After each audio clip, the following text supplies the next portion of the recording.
നേരും നിറവും പ്രഭാഷണ പരമ്പരയിലേക്ക് സ്വാഗതം. വി.എസ്. അച്യുതാനന്ദൻ്റെ മരണത്തെ തുടർന്ന് ഫേസ്ബുക്കിലും എൻ്റെ വെബ്സൈറ്റിലൊക്കെ ഞാനൊരു ചരമക്കുറിപ്പ് എഴുതിയിട്ടിരുന്നു. അത് ചില വി.എസ്. സ്നേഹികളെ വല്ലാതെ വിഷമിപ്പിച്ചിട്ടുണ്ട്. അപ്പോൾ ആ കുറിപ്പിൽ ഞാൻ ചൂണ്ടിക്കാണിച്ച കാര്യം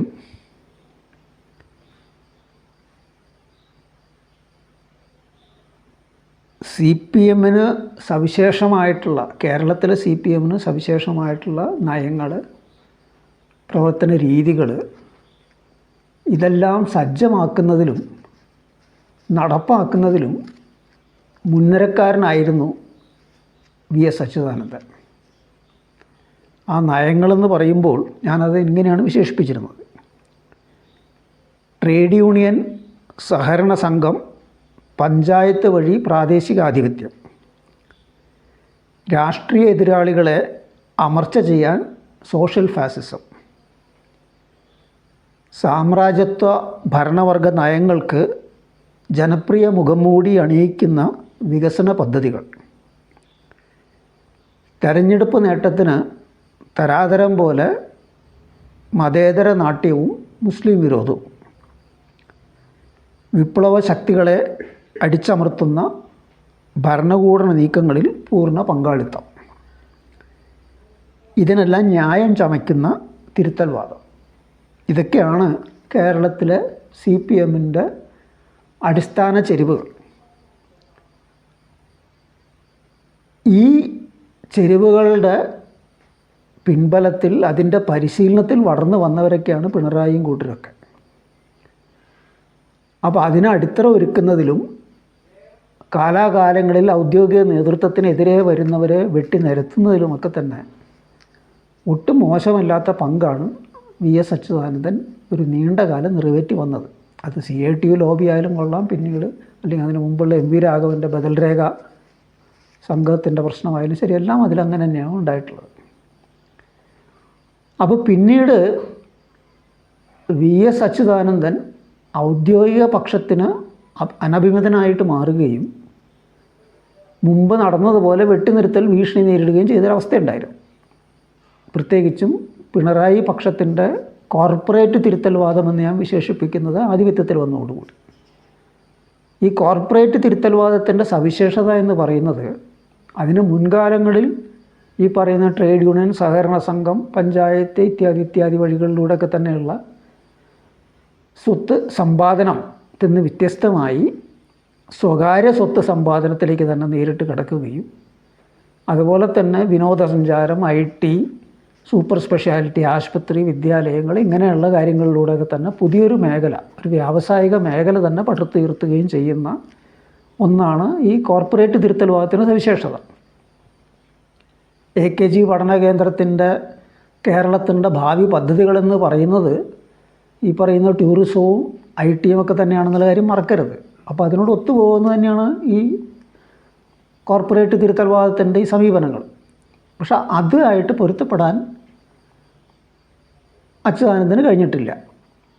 അതിൻ്റെ കാരണങ്ങൾ എന്താ എന്നുള്ളത് നമുക്ക് മറ്റൊരു പരിശോധിക്കേണ്ട ഒരു വിഷയമാണ്. എന്തായാലും ശരി, അത് പൊരുത്തപ്പെടാൻ കഴിഞ്ഞില്ല. അതാണ് വാസ്തവത്തിൽ പിന്നീട് ഈ പറയുന്ന പിണറായി പക്ഷവും വി.എസ്. പക്ഷവും എന്നും പറഞ്ഞിട്ട് CPM-ൽ രൂപപ്പെട്ടു വന്ന വടംവലിയുടെയും ഗ്രൂപ്പ് മത്സരത്തിൻ്റെയൊക്കെ തന്നെ അടിയൊഴുക്ക്.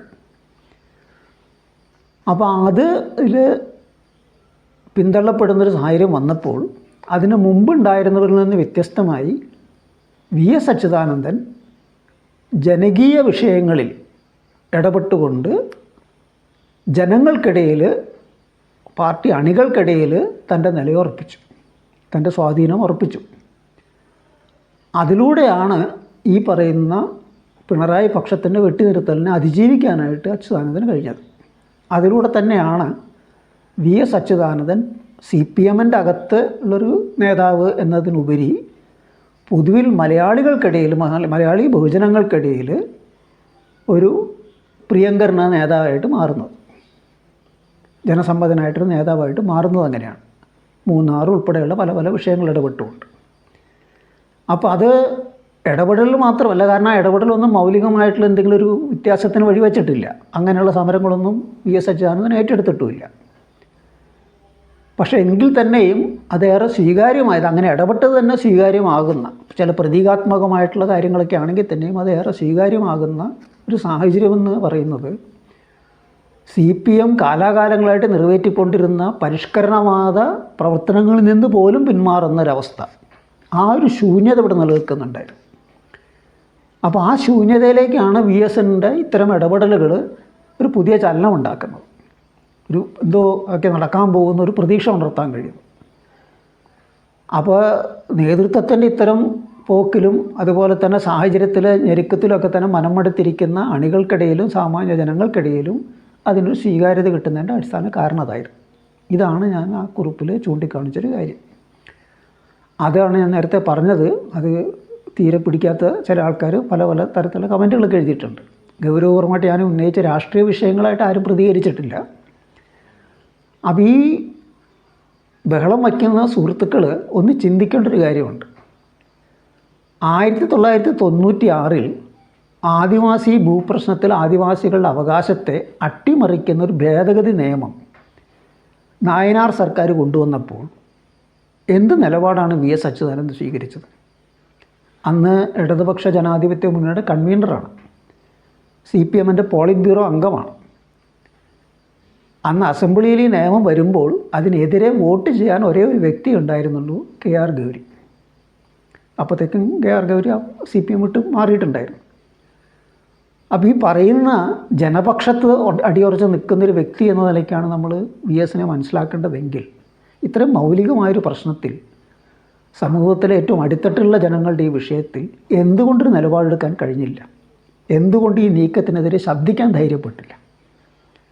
അപ്പോൾ അവിടെ നമ്മൾ കൃത്യമായിട്ട് ഇത് മനസ്സിലാക്കേണ്ടതുണ്ട്. CPM കാലാകാലങ്ങളായിട്ട് പിന്തുടർന്ന് വന്ന തിരുത്തൽവാദത്തിൻ്റെ ഒരു തുടർച്ച തന്നെയാണ് VS അച്യുതാനന്ദൻ. അല്ലെ അതിൽ നിന്ന് വേറിട്ടുള്ളൊരു നിലപാടോ സമീപനമോ ഒന്നും തന്നെ ഉണ്ടായിരുന്നില്ല.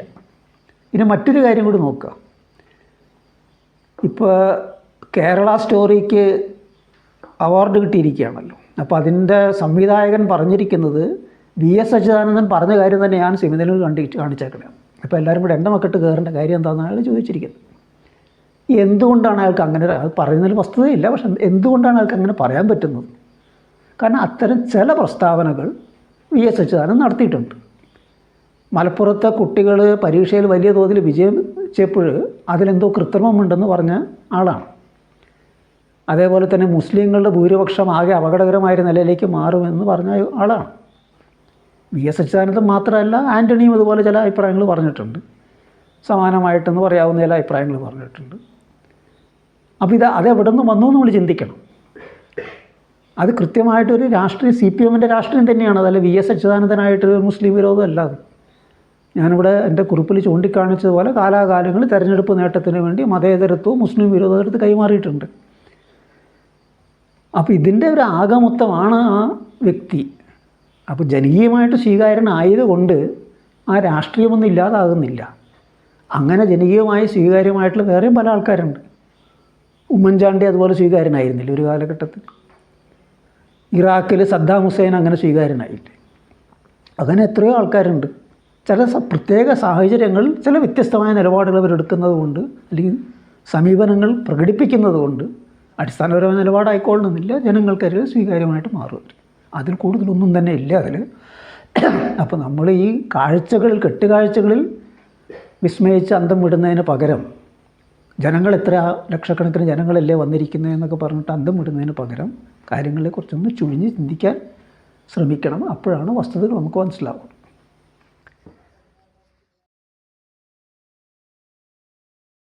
ട്രംപ് ഭീഷണിപ്പെടുത്തിക്കൊണ്ടിരുന്നത് പോലെ ഇന്ത്യയിൽ നിന്നുള്ള ചരക്കുകൾക്ക് ചുങ്കം കുത്തനെ കൂട്ടിയിരിക്കുകയാണ്. മറ്റ് പല രാജ്യങ്ങൾക്ക് 15 മറ്റൊക്കെ ആയിട്ട് ഒതുക്കി നിർത്തിയപ്പോൾ പാകിസ്ഥാന് 19 കേട്ടേക്കണത്. ഇന്ത്യക്ക് 25% ചുങ്കം പ്രഖ്യാപിച്ചിരിക്കുന്നത്. മാത്രമല്ല, റഷ്യയിൽ നിന്ന് എണ്ണ ഇറക്കുമതി ചെയ്യുന്നത് കൊണ്ട് ഒരു പിഴച്ചങ്കവും കൂടി ഏർപ്പെടുത്തും. അതിനിതാ പുറകെ വരാൻ പോകണമെന്നാണ് ഇപ്പോൾ ട്രംപ് പ്രഖ്യാപിച്ചിരിക്കുന്നത്. സാമ്രാജ്യത്വ ശക്തികൾ ശക്തമായ മാന്ദ്യം നേരിട്ടുകൊണ്ടിരിക്കുകയാണ് കുറേ വർഷങ്ങളായിട്ട്. അപ്പോൾ അതുകൊണ്ട് തന്നെ ഒരുമാതിരി എല്ലാ സാമ്രാജ്യത്വ ശക്തികളും സുരക്ഷാവാദത്തിലേക്ക് തിരിച്ചുകൊണ്ടിരിക്കുകയാണ്.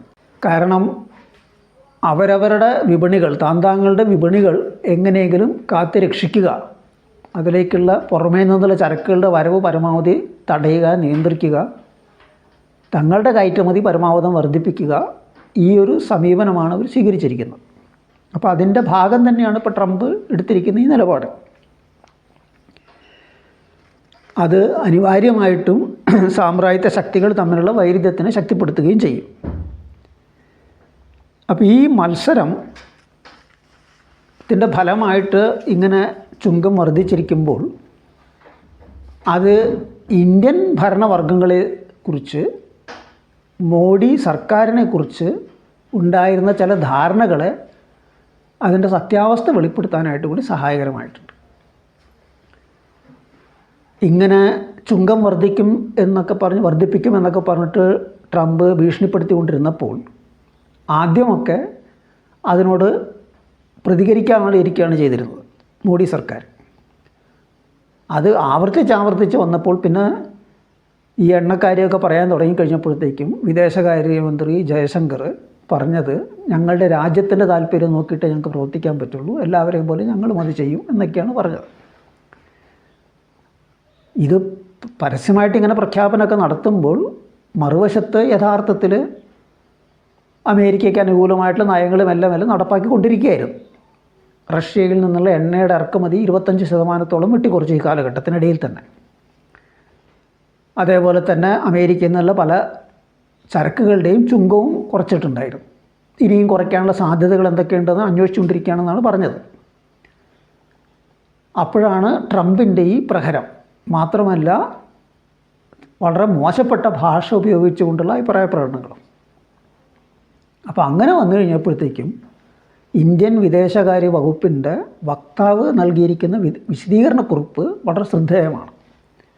കാരണം അതിൽ പറയുന്നത് എന്താ വെച്ച് കഴിഞ്ഞാൽ, അമേരിക്കൻ ഭരണാധികാരികളുടെ അറിവോടുകൂടിയും അവരുടെ അഭിപ്രായ പ്രകടനത്തിൻ്റെ വെളിച്ചത്തിലുമാണ് ഞങ്ങൾ റഷ്യയിൽ നിന്ന് എണ്ണ ഇറക്കുമതി ചെയ്തത്. ആ ഇറക്കുമതി ചെയ്ത എണ്ണ മൊത്തം അങ്ങനെ ചെയ്തില്ലായിരുന്നുവെങ്കിൽ ആഗോളതലത്തിൽ റഷ്യൻ എണ്ണയുടെ വരവ് നിലച്ചിരുന്നുവെങ്കിൽ, അല്ലെങ്കിൽ അതിൻ്റെ ആ വിപണനം നിലച്ചിരുന്നുവെങ്കിൽ ആഗോളതലത്തിൽ എണ്ണയുടെ വിലവർധന ഉണ്ടാകും, ക്രൂഡ് ഓയിലിൻ്റെ വിലവർധന ഉണ്ടാകും എന്നുള്ള ആശങ്കയോടുകൂടിയാണ് അമേരിക്ക ഇത്തരമൊരു കാര്യത്തിന് താല്പര്യപ്പെട്ടത്. അതനുസരിച്ച് പ്രവർത്തിക്കുക മാത്രമേ ഞങ്ങൾ ചെയ്തിട്ടുള്ളൂ. എന്നിട്ടിപ്പോൾ ഞങ്ങളുടെ മക്കട്ട് ഇങ്ങനെ കയറുന്നത് ശരിയാണോ എന്ന് പരിതപിക്കുന്ന അവസ്ഥയാണ് കാണുന്നത്. അപ്പോൾ ഈ പറയുന്ന വമ്പൻത്തരമുണ്ടല്ലോ, അതായത് അമേരിക്കൻ സാമ്രാജ്യത്വവും മറ്റേ യൂറോപ്യൻ ശക്തികളൊക്കെ തന്നെ പലതരത്തിൽ വഴറ്റിയിട്ടുണ്ടെങ്കിൽ ഞങ്ങൾ വഴങ്ങിയിട്ടൊന്നുമില്ല, ഞങ്ങളുടെ രാജ്യ താല്പര്യം നോക്കിയിട്ടാണ് പ്രവർത്തിച്ചതെന്നൊക്കെ പറഞ്ഞ ജയശങ്കറിൻ്റെ വമ്പ് പറച്ചിലിൻ്റെ യഥാർത്ഥ സത്യമാണ് ഇതപ്പോൾ പുറത്തു വന്നിരിക്കുന്നത്. അവർ പറഞ്ഞിട്ട് അവരുടെ സമ്മതത്തോടു കൂടി, അവരുടെ അംഗീകാരത്തോടു കൂടി മാത്രം ചെയ്തൊരു കാര്യമാണ്. ഒരർത്ഥത്തിലും ആർക്കുമെതിരെ നിന്നിട്ടില്ല. ഇനി രാജ്യതാല്പര്യം മുൻനിർത്തിയിട്ടാണ് ഞങ്ങൾ റഷ്യയിൽ നിന്ന് എണ്ണ ഇറക്കുമതി ചെയ്തതെന്ന് പറയുമ്പോൾ വാസ്തവത്തിൽ ആരുടെ താല്പര്യമാണ് സേവിച്ചതെന്ന് നോക്കുക. കുറഞ്ഞ നിരക്കിലാണ് റഷ്യയിൽ നിന്ന് എണ്ണ ഇറക്കുമതി ചെയ്തിരുന്നത്. അന്ന് ഉണ്ടായിരുന്ന ആഗോളതലത്തിലുണ്ടായിരുന്ന വിലയെ അപേക്ഷിച്ച് കുറഞ്ഞ വിലയ്ക്ക്, ഡിസ്കൗണ്ടിൽ. പക്ഷേ അതിൻ്റെ ഒരു ഗുണം ഇന്ത്യയിലെ ജനങ്ങൾക്ക് കിട്ടിയിട്ടുണ്ടോ? ഇന്ത്യൻ സമ്പദ്ഘടനയ്ക്ക് കിട്ടിയിട്ടുണ്ടോ? അതിൻ്റെ ഫലമായിട്ട് ഇവിടെ പെട്രോളിൻ്റെയും മറ്റുമൊക്കെ വില, ഡീസലിൻ്റെയൊക്കെ വില കുറഞ്ഞിട്ടുണ്ടോ? ഇല്ല, ഒരിക്കലും കുറഞ്ഞിട്ടില്ല. നേരെ മറിച്ച് സംഭവിച്ചെന്താണ്, ഈ എണ്ണ ഇറക്കുമതി ചെയ്തിട്ട് അത് സംസ്കരിച്ചിരുന്നത് 2 സ്ഥാപനങ്ങളായിരുന്നു. ഒന്ന് അംബാനിയുടെ എണ്ണ ശുദ്ധീകരണ കേന്ദ്രവും, മറ്റൊന്ന് റഷ്യയുടെ ഭൂരിപക്ഷ ഉടമസ്ഥതയിലുള്ള, റഷ്യൻ സാമ്രാജ്യത്വ കമ്പനികളുടെ ഭൂരിപക്ഷ ഉടമസ്ഥതയിലുള്ള നയാര എന്ന് പറയുന്ന വേറൊരു എണ്ണ ശുദ്ധീകരണശാല. അതിൻ്റെ പല സ്ഥലത്ത് ഇപ്പോൾ നിങ്ങൾ പുതുതായിട്ട് എൻ്റെ പെട്രോൾ പമ്പൊക്കെ കണ്ടിട്ടുണ്ടാവും, നയാര എന്ന് പറഞ്ഞു. അത് ഈ പറഞ്ഞ സംഭവമാണ്. അപ്പോൾ ഇവർ രണ്ടുപേരും സംസ്കരിച്ചിട്ടുള്ള ക്രൂഡ് ഓയിൽ സംസ്കരിച്ചിട്ട് പെട്രോളും മറ്റേ എങ്ങോട്ടാണ് പോയിരുന്നത്? യൂറോപ്പിലേക്ക്. അപ്പോൾ അത് അവർക്കറിയായിരുന്നു എവിടെ നിന്നാണ് വരുന്നതെന്നുള്ള യൂറോപ്യൻ സാമ്രാജ്യത്വ ശക്തികൾക്ക് അറിയാമായിരുന്നു. പക്ഷേ കുറഞ്ഞ വിലയ്ക്ക് അവർക്ക് പെട്രോൾ കിട്ടുന്നുണ്ട്. മുമ്പ് റഷ്യയിൽ നിന്ന് നേരിട്ട് കിട്ടുമായിരുന്നു, ഇപ്പോൾ അതല്ല ഈ വഴിക്ക് കിട്ടുന്നു. രണ്ടായാലും അവരെ സംബന്ധിച്ചുള്ള അവരുടെ ആവശ്യം നിറവേറ്റപ്പെടുന്നു. അപ്പോൾ യഥാർത്ഥത്തിൽ നേട്ടം കിട്ടിയത് ആർക്കാണ്? അംബാനിയുടെ കമ്പനിക്കും അതുപോലെ തന്നെ നയാരയ്ക്കും. അല്ലാതെ ഇന്ത്യയുടെ രാജ്യ താല്പര്യങ്ങൾക്ക് വേണ്ടി, ഇന്ത്യൻ ജനങ്ങൾക്ക് വേണ്ടി ഒരു ഗുണം അതുകൊണ്ട് ഉണ്ടായിട്ടില്ല. ഇന്ത്യൻ സമ്പദ്ഘടനയ്ക്ക് തന്നെ ഗുണമുണ്ടായിട്ടില്ല.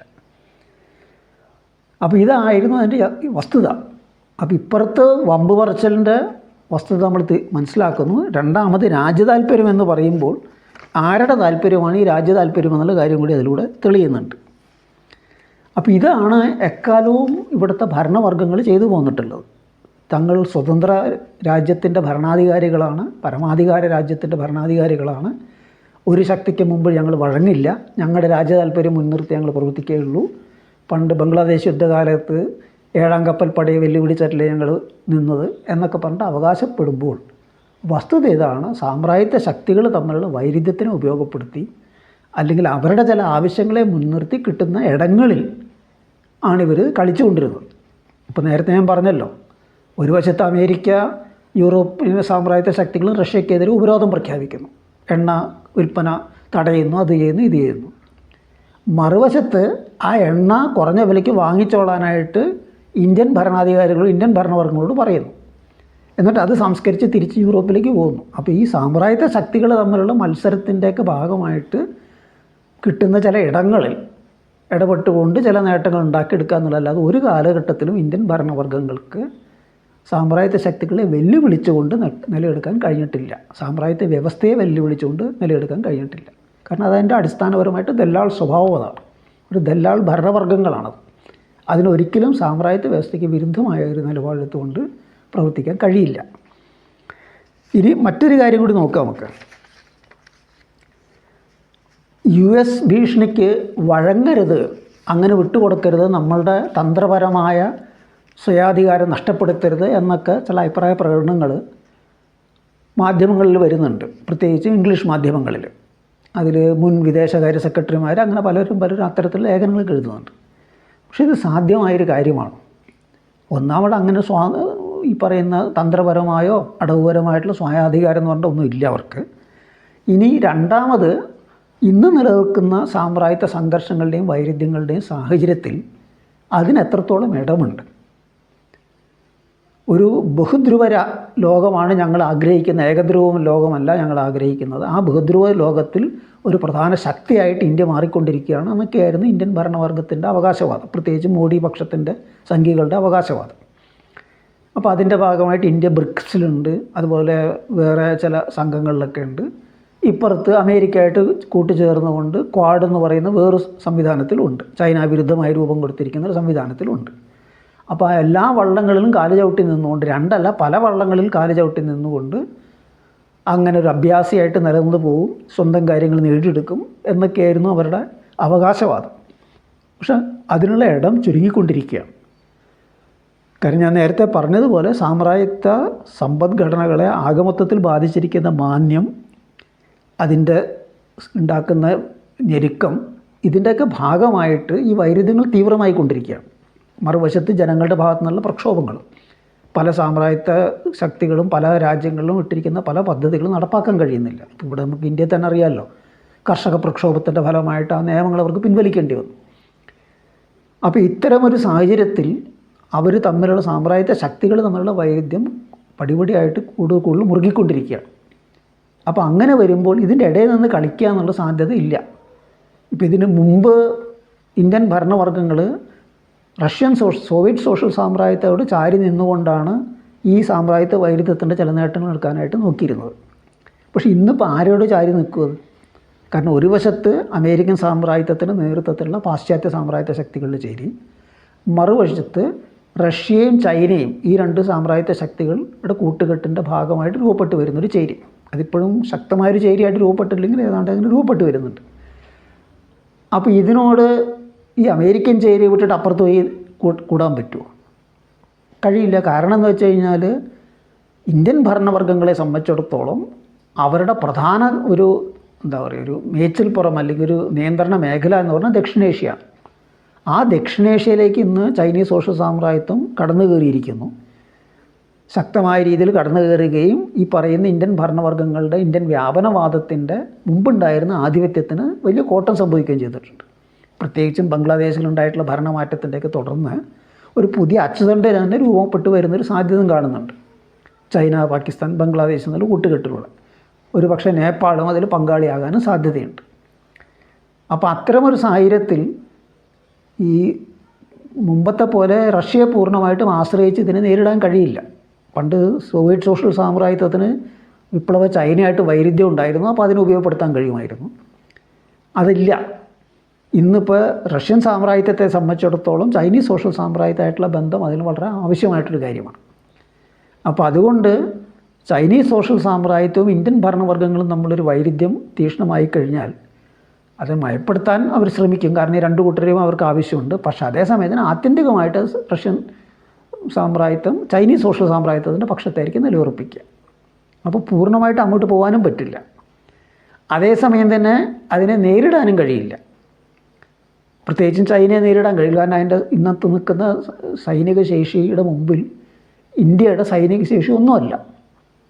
ഇപ്പോൾ ഏറ്റവും ഒടുവിൽ നടന്നിരിക്കുന്ന ഈ പഹൽഗാം സംഭവമായിട്ട് ബന്ധപ്പെട്ട് നടന്നിരിക്കുന്ന പാകിസ്ഥാനുമായിട്ടുള്ള ഏറ്റുമുട്ടലിൽ ഇന്ത്യയുടെ വിമാനങ്ങൾ, റഫാൽ വിമാനങ്ങൾ, ഫ്രാൻസിൽ നിന്ന് വാങ്ങിച്ച റഫാൽ വിമാനങ്ങളെ വെടിവെച്ച് വീഴ്ത്തിയിരിക്കുന്നത് ചൈനയിൽ നിന്ന് പാകിസ്ഥാന് കിട്ടിയിരിക്കുന്ന ചൈനീസ് വിമാനങ്ങളാണ്. അപ്പോൾ അതിൻ്റെ മികവാണ് അവിടെ കാണുന്നത് നമ്മൾ. അതുകൊണ്ട് തന്നെയാണ് അവരത് മറച്ചു വയ്ക്കുന്നത്. എത്ര വിമാനം തകർന്നു അത് ആ കണക്കൊന്നും പറയാൻ പറ്റില്ല. അതൊക്കെ നിങ്ങൾ അറിയേണ്ട ആവശ്യം എന്താ, യുദ്ധം ഉണ്ടാവും, വളരെ നഷ്ടം ഉണ്ടാവും എന്നൊക്കെയുള്ള ചില വിടുവായത്തരം പറയുകയല്ലാതെ സത്യസന്ധമായൊരു കാര്യം പറയാൻ അവർ കഴിയുന്നില്ല. അബദ്ധത്തിൽ അവരുടെ പട്ടാളത്തിലെ ഏതൊരു തലവൻ നഷ്ടം ഉണ്ടായി എന്ന് പറഞ്ഞപ്പോഴാണ് വിവരം ഔദ്യോഗികമായിട്ട് പുറത്തു വന്നത്. പക്ഷേ വസ്തുത ഏതാണ്?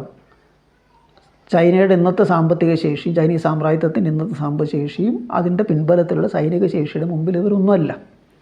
അപ്പോൾ അതുമായിട്ട് മുട്ടാൻ പറ്റില്ല. അതുകൊണ്ട് തന്നെയാണ് ലഡാക്കിൽ കുറേ ഭൂപ്രദേശം അവർ കൈയടക്കിയപ്പോൾ, അങ്ങനെ ഭൂപ്രദേശം കൈയടക്കിയെന്ന് ലഡാക്കിലെ യാക്ക് ഇടയന്മാർ തുറന്ന് പറയാൻ തുടങ്ങി. കാരണം അവർക്ക് അങ്ങോട്ട് പോകാൻ പറ്റുന്നില്ല, അവർ സമ്മതിക്കുന്നില്ല. ചൈനീസ് പട്ടാളം അവരങ്ങോട്ട് പോകാൻ സമ്മതിക്കുന്നില്ല. ആ വസ്തുത അവിടുത്തെ ഒരു SP, പോലീസിലെ ഉന്നതനായിട്ടൊരു ഉദ്യോഗസ്ഥൻ, IPSകാരൻ അവിടുത്തെ ഒരു അവലോകന യോഗത്തിൽ അയാൾ റിപ്പോർട്ട് ചെയ്യുന്നുണ്ട് ഈ വസ്തുത. എന്നിട്ട് പോലും മോഡി സർക്കാർ ഇന്നും അവിടെ ഭൂമി നഷ്ടപ്പെട്ട കാര്യം അംഗീകരിക്കുന്നില്ല. ഇപ്പോൾ സുപ്രീം കോടതിയിലൊരു ജഡ്ജി അത് പറഞ്ഞതിൻ്റെ പേരിൽ അങ്ങനെ ഇന്ത്യക്കാർക്ക് അങ്ങനെ ചിന്തിക്കാൻ പറ്റുമോ എന്നൊക്കെയാണ് ചോദിച്ചിരിക്കുന്നത്. അത് ഈ പറയുന്ന ലഡാക്കിലെ ഇടയന്മാർ ഇന്ത്യക്കാരായിട്ട് അങ്ങേര് പരിഗണിക്കില്ല എന്ന് തോന്നുന്നു. അല്ലെങ്കിൽ നേരത്തെ പറഞ്ഞ SP ഒന്നും ഇന്ത്യക്കാരായിരിക്കില്ല അദ്ദേഹത്തിൻ്റെ കണ്ണിൽ. അതെന്തോ ആകട്ടെ, നമ്മൾ വിടുവായത്തിൽ ഓരോരുത്തർ അവിടെ നിന്ന് ഇവിടെ നിന്നൊക്കെ പറയുന്നുണ്ടാവും. പക്ഷേ ഇവിടെ വിഷയം നമ്മൾ കാണേണ്ടത് എന്താ വെച്ച് കഴിഞ്ഞാൽ, കൃത്യമായിട്ട് ഇന്ത്യൻ ഭരണവർഗ്ഗങ്ങൾ ഈ വിഷയത്തെ എങ്ങനെ നോക്കിക്കാണുന്നു എന്നുള്ളതാണ് ഇത് കാണിക്കുന്നത്. ഏറ്റുമുട്ടി ഞങ്ങൾ ചൈനീസ് കടന്നുകയറ്റത്തെ തടഞ്ഞു എന്നൊക്കെ അവകാശവാദങ്ങൾ പറയുമ്പോൾ വാസ്തവത്തിൽ അതല്ല.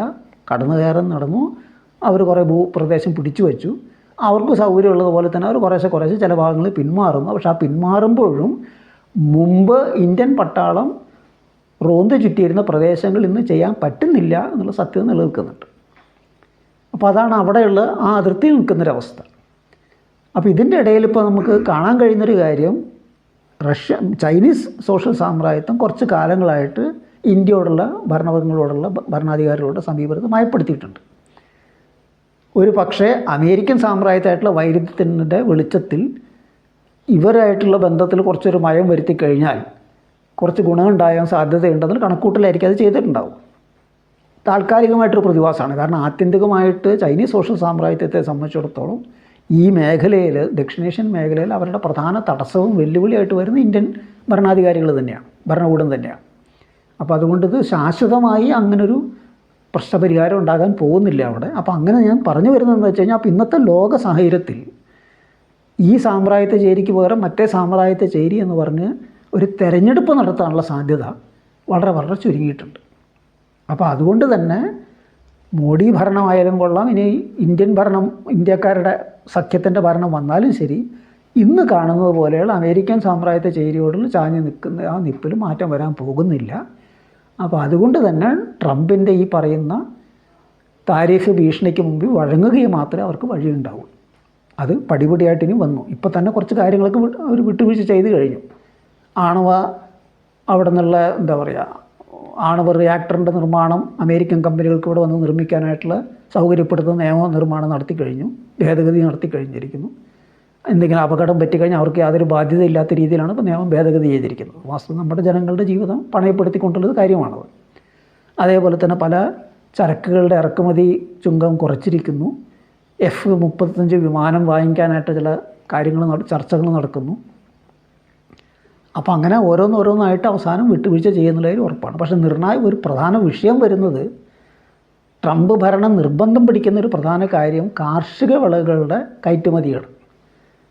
പ്രത്യേകിച്ചും ജനിതക മാറ്റം വരുത്തിയിരിക്കുന്ന ചോളത്തിൻ്റെയും സോയാബീനിൻ്റെയും ഇറക്കുമതി ഇന്ത്യ അനുവദിക്കണം എന്നുള്ളതാണ് അത് നിർബന്ധം പിടിക്കുന്നൊരു കാര്യം.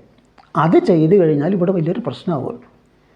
കാരണം ഇത് വരുന്നതോടുകൂടി ഇവിടുത്തെ ആഭ്യന്തരമായിട്ടുള്ള കാർഷിക മേഖലയിൽ അത് വലിയ പ്രശ്നങ്ങളുണ്ടാക്കും. ഇവിടുത്തെ കർഷകരെ അത് വല്ലാതെ ബാധിക്കും. ജനിതക മാറ്റം വരുന്ന സാധനം കൊണ്ടിരുന്നതിൻ്റെ പ്രശ്നങ്ങൾ മാത്രമല്ല, ഈ വൻതോതിൽ ഇത്തരം ഇറക്കുമതി വരുന്നതോടുകൂടി ആഭ്യന്തരമായിട്ട് ഉൽപ്പാദനത്തിന് അത് ഗൗരവമായിട്ട് ബാധിക്കും. അത് വലിയ കർഷക പ്രക്ഷോഭത്തിന് വഴിവെക്കുകയും ചെയ്യും.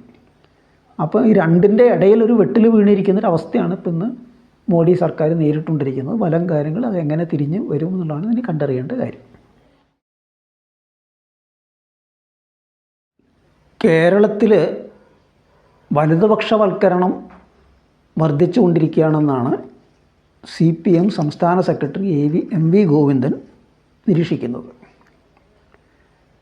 വലതുപക്ഷവൽക്കരണം നടക്കുന്നുവെന്ന് മാത്രമല്ല, അതിൻ്റെ സ്വഭാവം എന്താണെന്ന് കൂടി ഗോവിന്ദൻ ചൂണ്ടിക്കാണിക്കുന്നു. ഗോവിന്ദൻ്റെ അഭിപ്രായത്തിൽ അതൊരു ഭൂഷാ ആശയശാസ്ത്രത്തിൻ്റെ, ഭൂഷാ വീക്ഷണങ്ങളുടെ ശക്തിപ്പെടലാണ്. അപ്പോൾ അതിന് ഭൗതിക കാരണമായിട്ട് ചില കാര്യങ്ങളും കൂടി ഇവിടെ ചൂണ്ടിക്കാണിക്കുന്നുണ്ട്. ഗോവിന്ദൻ പറഞ്ഞിരിക്കുന്ന അഭിപ്രായത്തിന് ഇങ്ങനെ സമാഹരിക്കാം നമുക്ക്. ജനാധിപത്യ വിപ്ലവത്തിൻ്റെ പ്രധാന വിഷയം എന്ന് പറഞ്ഞാൽ ഭൂപ്രഭുത്വം അവസാനിപ്പിക്കലാണ്.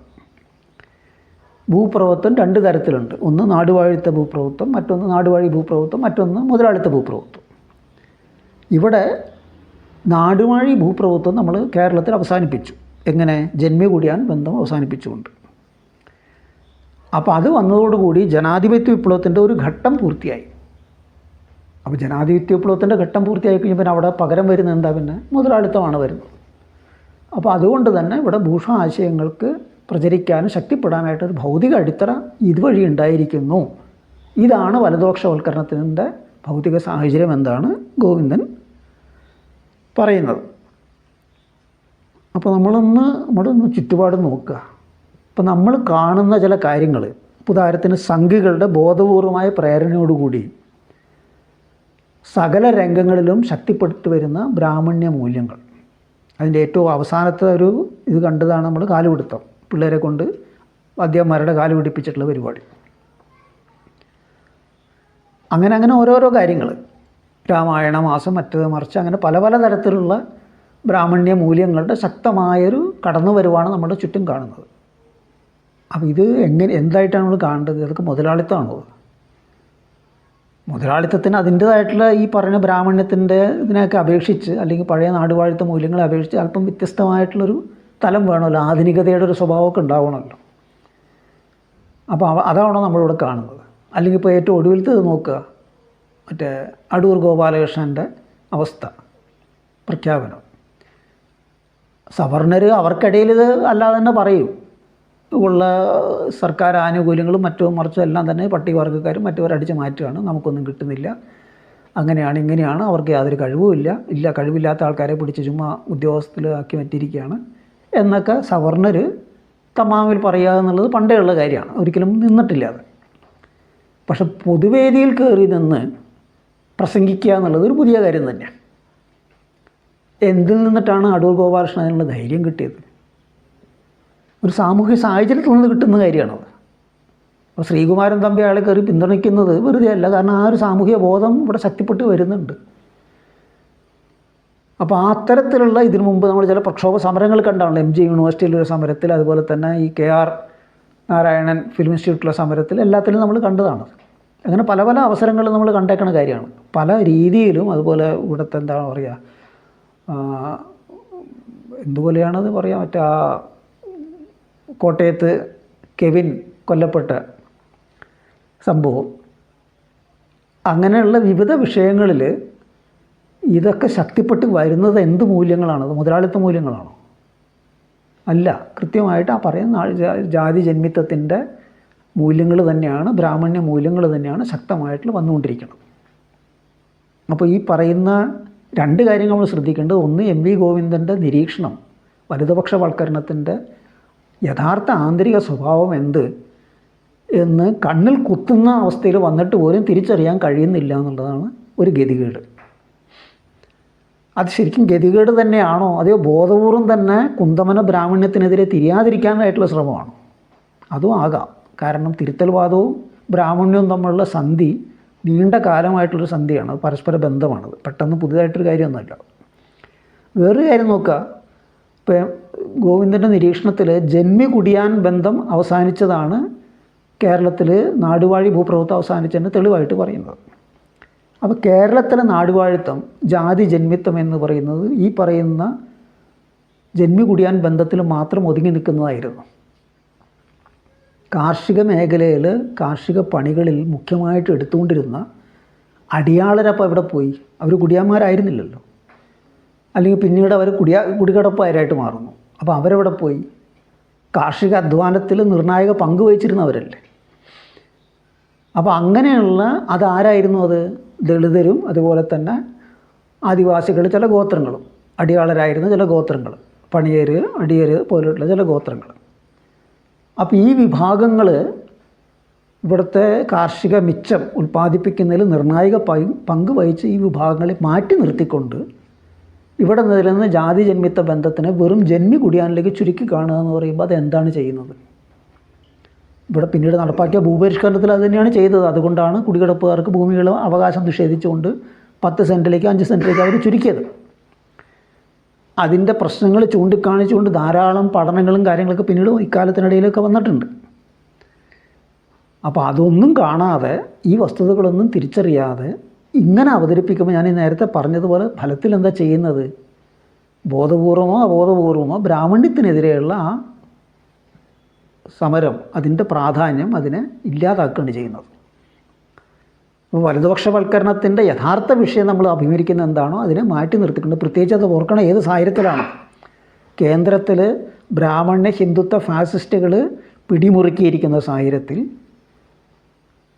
പടിപടിയായിട്ട് എല്ലാ രംഗങ്ങളിലേക്കും അത് കടന്നു കയറിക്കൊണ്ടിരിക്കുന്ന സാഹചര്യത്തിലാണ് ഈ കാര്യം പറയുന്നത്.